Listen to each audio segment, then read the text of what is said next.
Thanks for tuning in to another episode of the Forgotten Hockey Players of Broadway, a nostalgic look back at our favorite Rangers from the 60s, 70s, and 80s. I'm Tom Browning, along with my co-host Rob Berger. We can be heard on Google Play, iHeartRadio, YouTube, iTunes, Spotify, and of course, our website at GoTommyBoyProductions.libsyn.com. That's GoTommyBoyProductions.libsyn.com. Please check it out. You can capture all of our episodes on our webpage. You can contact us by just clicking on the contact bar. You can leave a message. We'd love to hear from you. Love to hear about the players that you would like for us to profile. Love to hear about maybe some of the seasons other than the 60s, 70s, and 80s that really made an impact on you as a fan. Again, we will be going off the menu every once in a while. We'll be talking about the current day New York Rangers, the state of the franchise, and again, we love to talk about previous playoff games, impactful trades that took place in New York Rangers history. So wherever you listen to us, please hit subscribe. It's free. So without further ado, here are your hosts, Tom Browning and Rob Berger. Welcome to another episode of the Forgotten Hockey Players of Broadway. I'm Tom Browning, along with my great friend and co-host, Rob Berger. Rob, how you doing today, bud?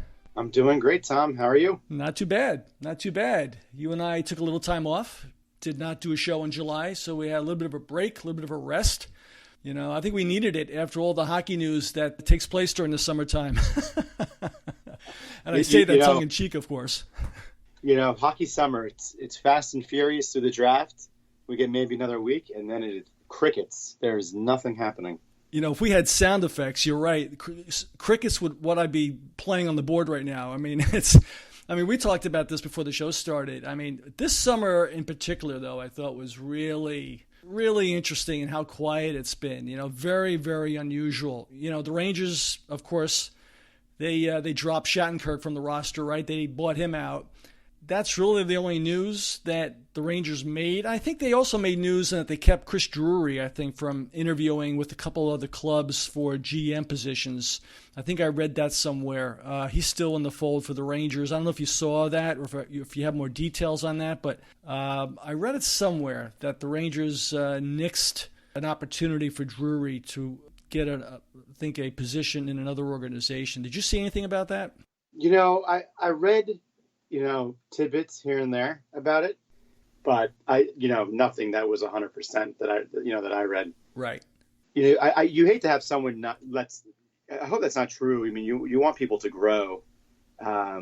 He would be a good fit for the next GM, though, depending on whatever direction this team is going. Well, and that's the thing that's pretty interesting because, you know, one of the things about Davidson taking over the spot as president, I thought that there would be a natural progression here with Jeff Gorton taking on that position, because it's not like Gorton's first gig was as GM or assistant GM for the Rangers.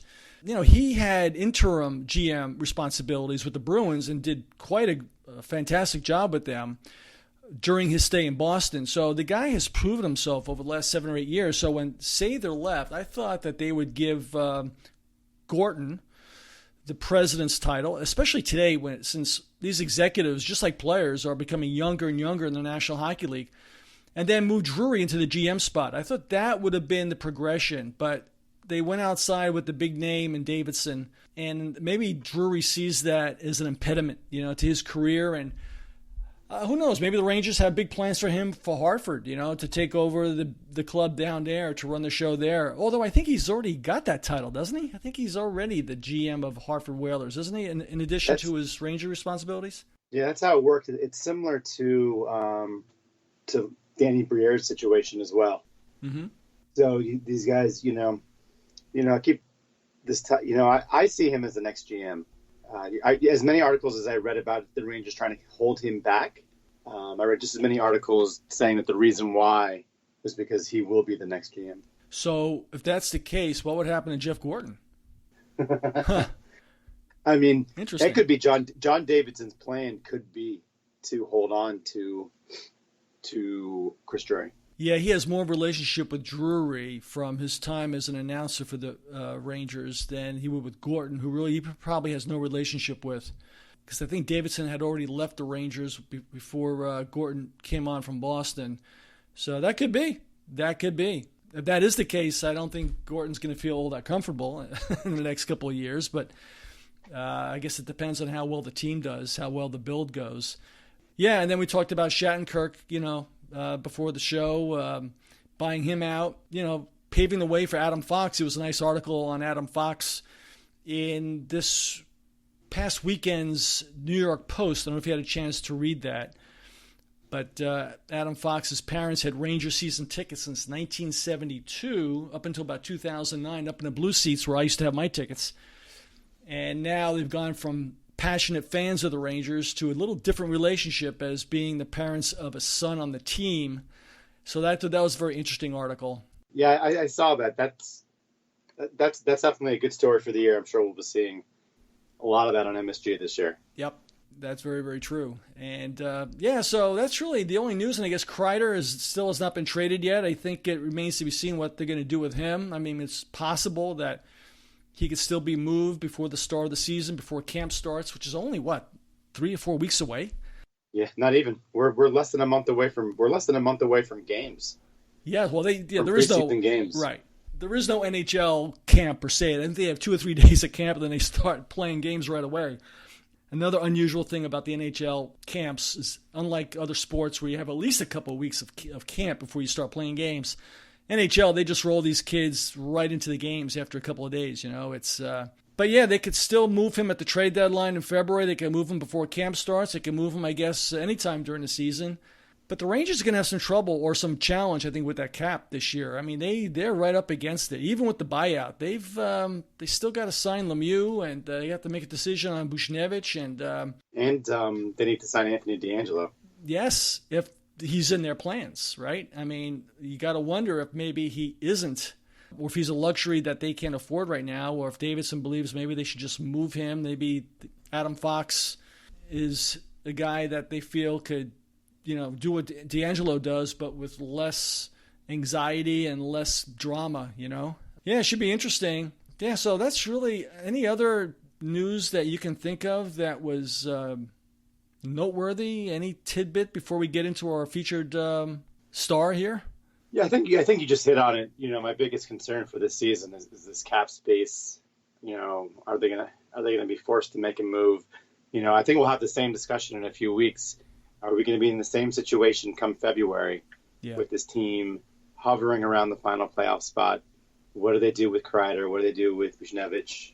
I think we have another big flux of a season coming. I agree. I just hope the signing of Panarin didn't hurt their John Davidson doesn't like to call it a rebuild. He calls it a build. But I just hope it didn't slow the momentum down or screw it up in any way. I'm still not sure if that was a luxury they could afford to have this year by the time they're ready to compete. But, just where is Panarin going to be in his career at that point in time? But we'll see. Time will tell. So rolling into our featured player here today, George McPhee, one of my favorite all-time Rangers, very prominent person within the ranks of the National Hockey League as an executive right now with the Vegas Golden Knights as president. He was president and GM. Now he's just a president after giving up the GM title to his former teammate, I believe. I think McCrimmon was a former teammate of his, or maybe an earlier hire of his somewhere else with McPhee. I know McPhee had a stellar management career with the Washington Capitals. He was part of the Vancouver Canucks management team. Even did some time with the Islanders in their, executive offices. But as a New York Ranger, I remember him coming up during the 1982-83 season playoffs, Rob.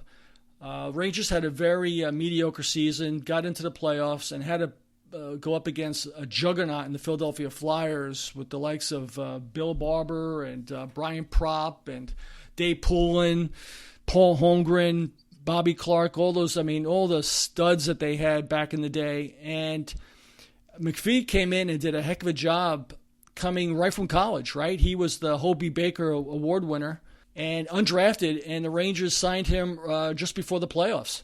Yeah, real fast. Then you misspoke. Kelly McCrimmon. Kelly McCrimmon. What did I say? Brad McCrimmon? Yeah. Well, Brad McCrimmon played for the Flyers. I don't think there's any relation, but the Flyers had Brad McCrimmon on defense during those early '80s when George played. But yeah, Kelly McCrimmon. Yeah, who is Brad's brother? The late Brad McCrimmon. They are brothers. Oh, they are brothers. Yeah. Wow. I think Brad McCrimmon, unfortunately, didn't he? I think he passed away in that ill-fated flight. I think he was coaching over in the KHL. Yes, he was the head coach of Locomotive. Yep. That had the tragic plane crash in 2011. Yeah, and he was an outstanding defenseman with the Flyers and Bruins. And Absolutely. part of those great clubs of the Flyers in the 80s that just fell short of winning Stanley Cups. Probably should have won at least a couple. Yeah, he came in, McPhee, and one of two players that year to actually score 3 goals in the playoffs before playing a regular season game, right? I mean, that's a remarkable feat. And he provided a lot of toughness for the Rangers during that series. And the Rangers, backstopped by Eddie Mio. Eddie Mio, I remember, was just fantastic in that series. And I think the Rangers won 3 in a row against the Flyers in that series. I think it was best at 3 out of 5. And McPhee had 3 goals in that series. And, and of course, his toughness as a New York Ranger is second to, I think, pound for pound, he was the best fighter the Rangers had. He was a light heavyweight, and he never picked his spots. He went up against the Bobby Nystroms. There was some great footage of him going up against Rick Tocchet and Dave Brown and Lane Lambert. But those fights with Tocchet with the Flyers were really incredible fights. And the one that my son and I talk about to this day is the fight against Nevin Marquardt of the Boston Bruins, 2 light heavyweights, 2 young feisty guys, tough guys that went toe-to-toe, and that's on YouTube for anyone who wants to watch it. It's McPhee could throw them. I don't know if you've seen any of his fights, Rob. Did you get a chance to look at them on YouTube? Or? Oh, I was just about, you beat me to the punch. I was about to say, go hop on YouTube, just type in George McPhee fights.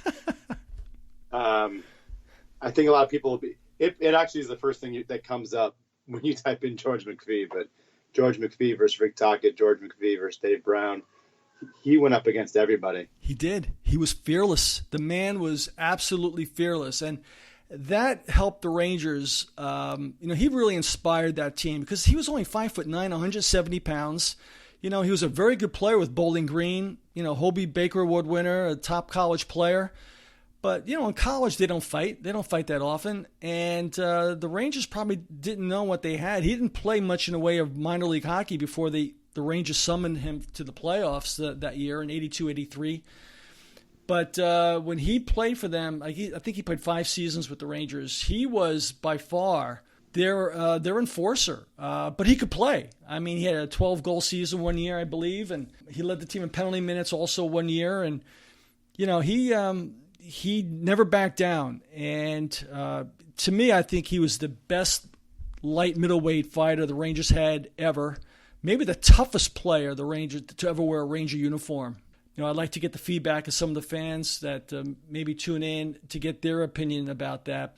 I think you described it great by saying best light middleweight. Yeah, for the Rangers, because that's what he was. He wasn't necessarily a huge guy, so. He was 5'9", and that's probably, whenever I see someone's 5'9", I just assume they're really 5'8". Yes. Yeah, less than 170 pounds, 175 pounds. Yeah. That's not very big for a fighter. No, not at all. And he went up against Tocchet, who probably had about 45 pounds on him, and of course Dave Brown was 6'5", 6'6". Now, I remember I saw that fight on YouTube, and of course Brown just overpowered him. He just overwhelmed him. He was so big, but. He held his own against Bobby Nystrom, who was a good 3 or 4 inches bigger, and Lane Lambert, bigger than McPhee. And, he fought John Kordick of the Montreal Canadiens, who was a big guy. So, he was never going to be the bigger guy in the fight. But it never, he was a light heavyweight, but he fought the heavyweights. And sometimes he came out on top. So, he beat Tocchet, I think, 2 out of those 3 fights in 1986. That was the second year the Rangers upset the Philadelphia Flyers. They did it twice with McPhee. They did it in 82, 83, and then 86. They upset the Flyers too, this time with Van Beesbroek in goal. And that's the year the Rangers went to the conference finals against Montreal. So, yeah, he has been incredibly important for the Ranger team that he played on, leading them to the playoffs and really providing them with inspiration and, and toughness and incredible courageous player. And obviously he's got a lot of smarts too, Rob, obviously being a college athlete. And I'm sure he did well academically. I think Bowling Green is an outstanding school, correct? So I'm sure he was a good student, and obviously he has been very, very good at what he does as an executive. Yeah, and he started as an executive, almost right away. He was a vice president and director of hockey operations, pretty much 5 years out of his playing career. Yeah. Which is saying something for you see that with some of your superstar players, Steve Yzerman's, Joe Sakic's, what have you. But for a guy that wasn't well known, he quickly transitioned and successfully to the front office. He took over Vancouver right away, working with Pat Quinn in that team, and that they were in the final 2 years later. Yeah, that was the year that 1994 where they played the Rangers for the Stanley Cup. That's correct. Yep. Probably a few people remember that. A few of us. And it's hard to believe 1994 was the last year, right? I mean, here we go again. So, you got to wonder if there's going to be another 1940 chant somewhere down not 1940, but maybe I don't know. But I'm sure the creative Islander fans will think of something, but I just hope there's not another 50-year hiatus for the Rangers before they get to the Stanley Cup Finals. But he also went on and worked in the New York Islanders office.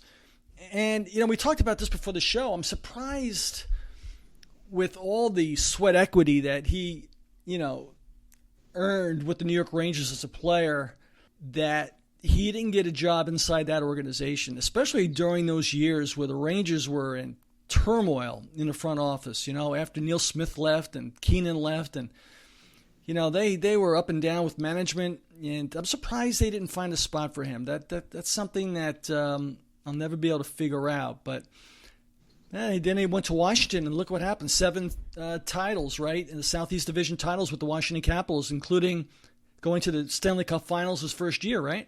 They went to the final their first year, and then he totally, the team struggled. They were good for a couple of years after that, and then they completely fell apart. He tore the team, just gutted the organization, of its top players, and then again built it up to one of the best teams over a 10-year period, pretty much the best team of the 2010s outside of Chicago. Yeah, especially in terms of regular season. Yeah, and he gave Bruce Boudreau his first NHL head coaching position, and Boudreau led them from very similar to the St. Louis Blues situation, where they were, I think, the worst team in the league, or near the worst team in the league, when Boudreau came on after the season started, and catapulted them and led them to the Southeast Division title. Yeah, when Boudreau took over that season, they were terrible. They were 6-14-1. He took over right after Thanksgiving. Coming over from Hershey, and the rest is really history. Yeah. Very similar to the situation with St. Louis, except, of course, they didn't win the Cup that year. But, yeah, Craig Berube came in, I think, in a similar time, right? Was it January, I think, Berube came in, or maybe it was December? But anyway, very similar situation. Yeah, and I guess when McPhee was released or let go by the Capitals, it was his former Ranger teammate and former Bowling Green teammate, Brian McClellan, who took over as GM. That had to be kind of weird, huh? Having your former teammate, both in college and as a National Hockey Leaguer, take over your position. I think he reported to McPhee before McPhee was let go, so he was even probably a subordinate to him before it happened. But so you wonder what sort of friendship they still have today. That'd be interesting. But he and McClellan go way back. Yeah, they playing together. They played college hockey together. So very magnanimous. We talked about of George McPhee, we talked about that before with what he's doing with Kelly McCrimmon in Vegas right now. Right.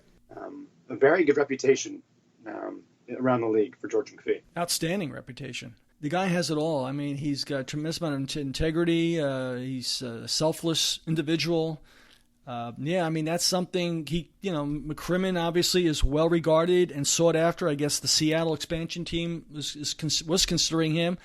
And I think Edmonton, too, was also considering him for a GM spot. Yeah, McPhee gave up his GM title and gave it to McCrimmon. And I guess they've worked very, very well together. They have been working well together since they built the organization, the Golden Knights. And there are some people that are predicting the Golden Knights are going to go to the Stanley Cup Final again this year. That's been thrown around a little bit this summer. I've seen that. Some people feel that they've really done a great job with their drafts, and they're poised for another return to the finals. That remains to be seen, but I would not put it past McPhee to build another Stanley Cup contender. Yeah, well, they need to win because they have a lot of salary on the books. Yes. They also have a lot of draft picks.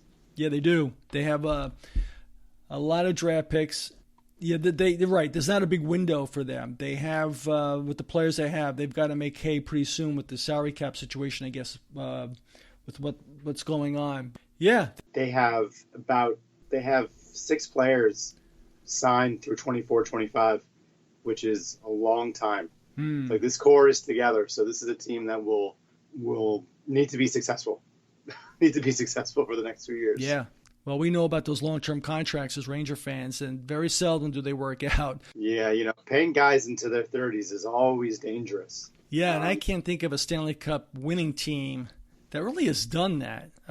Can you? I mean, I'm thinking back to the recent Pittsburgh Penguins Cup champions, the recent Capitals team that won, the Blues.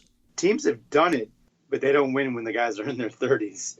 Right. And if you look at the Kings and Blackhawks, for example, they did that, and they're paying guys late into their careers, but they're no longer winning. Well, let me ask you on that. Did they have those guys sign long-term before they won the contract, before they won the Cup, or was that as a reward for winning the Cup that they then entered into those long-term agreements? I think it's both. Okay. I think you have a mix of both. Okay. That's what I was concerned about, because I'm thinking about the Bruins and the Kings and the Penguins and some of the recent winners. If they actually had these long-term contracts prior to them winning the Cup, or were they rewards for winning it? You're saying it's both. So yeah, that makes sense.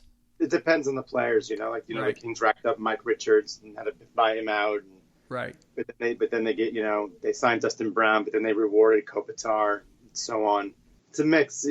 It's a way of hockey economy. You're paying guys after they've done so much. Yes. Yep. Yeah, that's true. Yeah, he was a fan favorite. Toward the latter part of his career, I know he played some time with the Devils. I had moved from New York or New Jersey at the time to L.A., so I didn't see really that much. Well, actually, I moved in spring of '84 to L.A. Right during the Olympics, actually. I used to watch the Rangers when they came to I had season tickets to the Kings, a partial plan, and I used to watch every time the Rangers came in and try to get on ESPN the games that were being played. But he was a guy that, and when I came home for the holidays, going to the Garden to see him play, he was just an incredibly inspiring player. And boy, he was small. He was not a very big guy, and the Rangers had a similar player in Eddie Johnstone, who down the road I like to profile him. Chance of Eddie. Eddie was just not relegated to Eddie Joachim, and yet Eddie Mio, who had those chances, especially when Eddie Mio stunned the Flyers in that 82-83 playoff along with McPhee. You had Eddie Johnstone, that was a similar type of player, very tough, rugged, good goal scorer. Had a couple of 30-goal seasons with the Rangers, scored the high 20s. Again, a fearless player, but undersized. They were both on the team at the same time, and it's funny. The toughest players back then were, McPhee and Eddie Johnstone, and then you had Barry Beck, who's either injured and then Nick Fotiu. But going up against a physical team like the Flyers, you didn't think they stood a chance. But those guys were inspiring players, and yeah, I'd like to. It'd be nice. He's in his 60s now, McPhee. I guess he's close to 60. late 50s, early 60s. I guess he'll never wind up working for the Rangers in an executive position, but I'd like to see the Rangers honor him a little bit more. They haven't done that. I don't remember him coming back and really being visible. He really is a forgotten hockey player at Broadway, a fan favorite that really has not been around the organization for quite some time. Yeah, and unfortunately, his best fight isn't on video. When he was GM of Washington, I don't know if you remember this. The fight in the hallway? He fought the head coach of the Blackhawks, Von Molken, and got suspended for a month, no pay.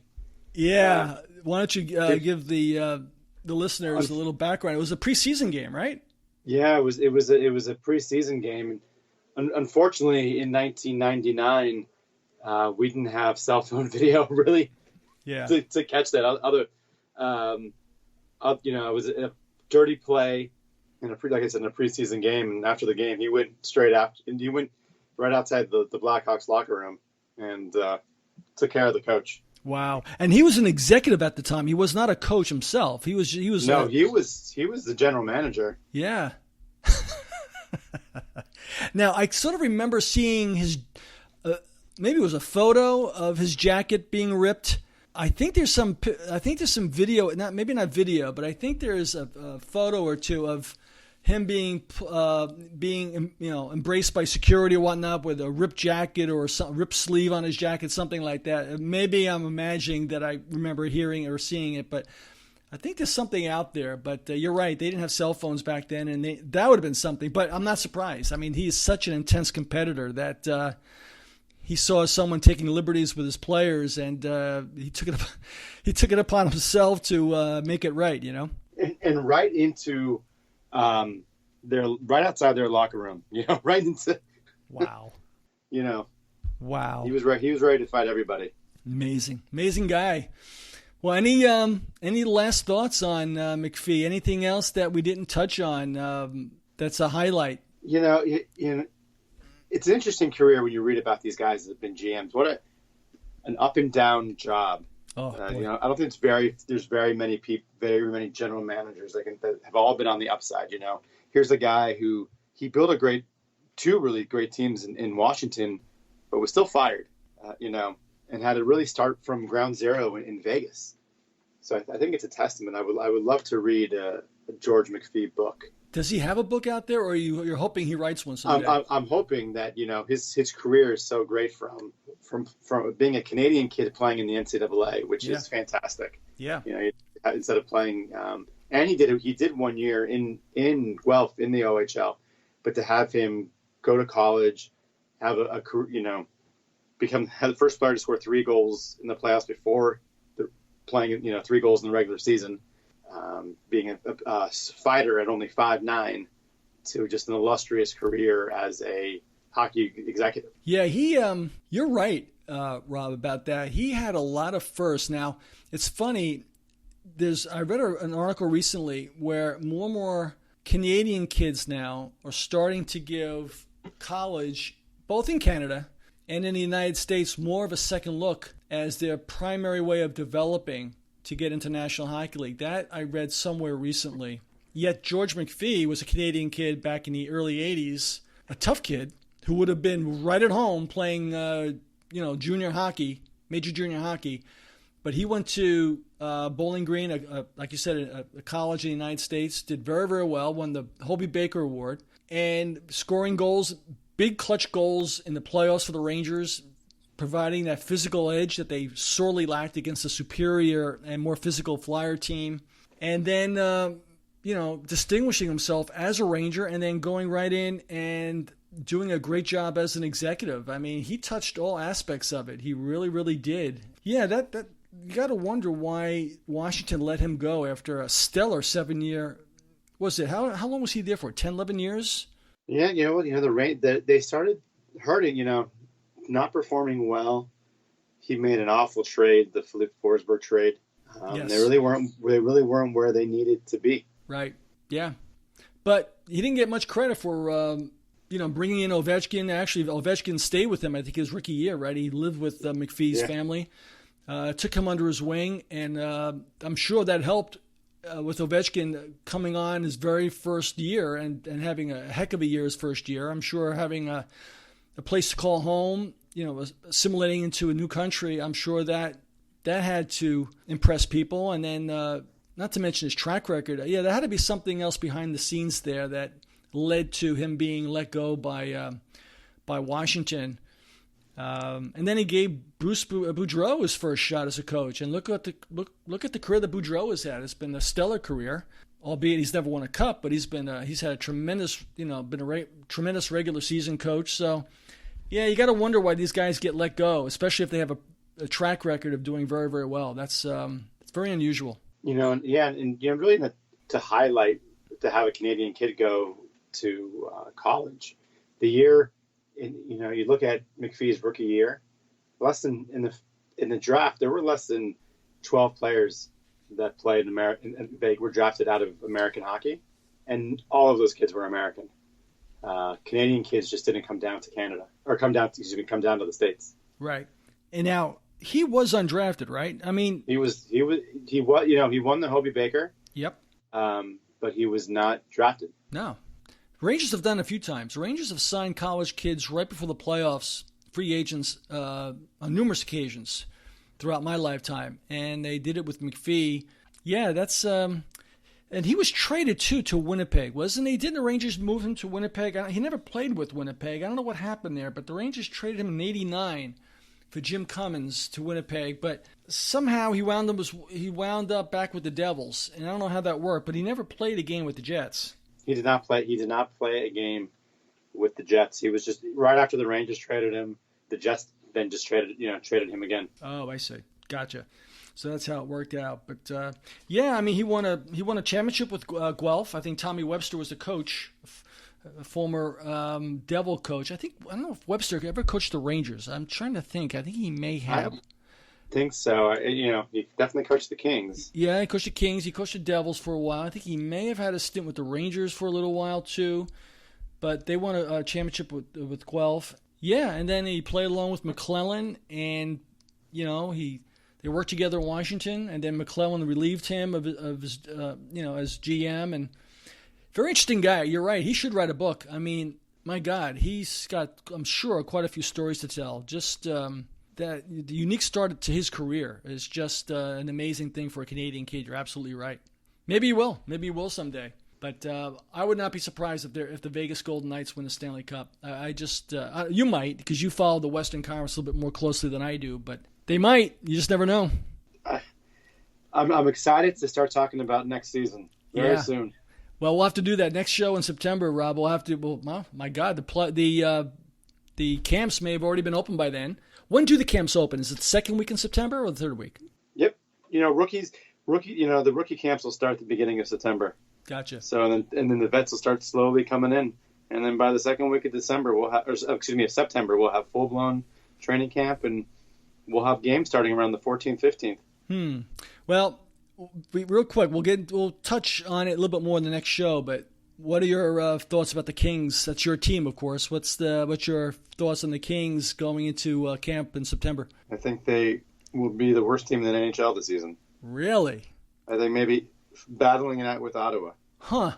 Wow. What does the draft look like next year? Are there any what's the long-term prognostication for the kids coming up in next year's draft? It's supposed to be a good draft, or so the two, it won't be as not like this year. As strong as having Jack Hughes at the top or Capo at the top. I think I don't know if it's early enough to say, it's still early to say if it's going to be as good, but not a lot of Europeans in this upcoming draft. A lot of Russians. There's a Swiss defenseman that's supposed to be really good. Not a lot of Americans. We saw a draft this year where we had a ton of American kids. Yeah. Going right now, but if you looked at the top, central scouting at their board, not a lot of Americans. Interesting. Well, you're right. This past year, all the top ones, and even last year, the year before, the Rangers had Keandre Miller selected in the first round, and a lot of American kids went, I think, in that round as well. North American kids, I think, 2 years ago. A lot of Canadian and American kids 2 years ago. A lot of American kids this year. So yeah, it should be interesting. So it might be more of a European heavy draft next year. So that should be interesting. But any final thoughts, Rob, before we close out the show? Anything else on McPhee, just to wrap it up? Just that I hope I hope the current Rangers front office will give us something to talk about, like George McPhee has. Yep, that's right. Well, I'm glad you feel that way as a Kings fan. I just hope Davidson doesn't screw it up. I like Jeff Gordon. I believe in Gordon. I kind of felt that he kind of had his hands tied with Sather around all the time, and I think Sather's still going to be around. I think he's still going to be there, and I'm just not sold on Davidson yet. We'll have to see. You know, I see him as being more brand driven than building a solid nuts and bolts organization. But we will see. We will see how it goes. I look forward to the next show. So thank you, Rob. I appreciate it, bud. Great show as always. I want to thank you folks, the fans, for tuning in to another episode of the Forgotten Hockey Players of Broadway. If you have any suggestions, ideas, please let us know on the website. Please let us know your thoughts. Until September, this is Tom Browning for Rob Berger saying all the best. Thanks for tuning in.